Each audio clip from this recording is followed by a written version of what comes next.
Petrol डिझेलच्या दरामध्ये कोणताही बदल झालेला नाही आहे। मुंबईमध्ये पेट्रोलचे दर 106 रुपये प्रति लिटर आहेत, तर डिझेलचे दर 94 रुपये 27 पैसे आहेत।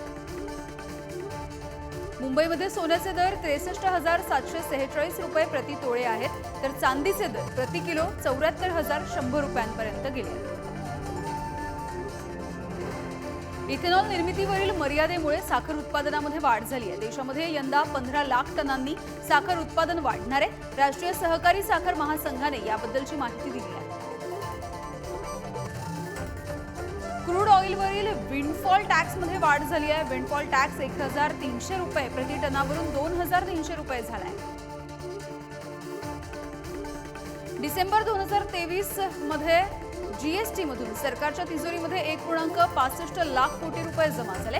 डिसेंबर 2022च्या तुलनेमध्ये यामध्ये 10.28% वाढ झाली आहे। केंद्रीय अर्थ मंत्रालयाने याबद्दल माहिती दिली आहे।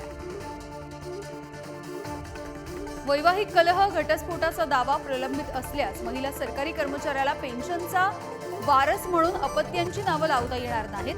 सार्वजनिक पेन्शन मंत्रालयाने याबद्दल घोषणा केली आहे।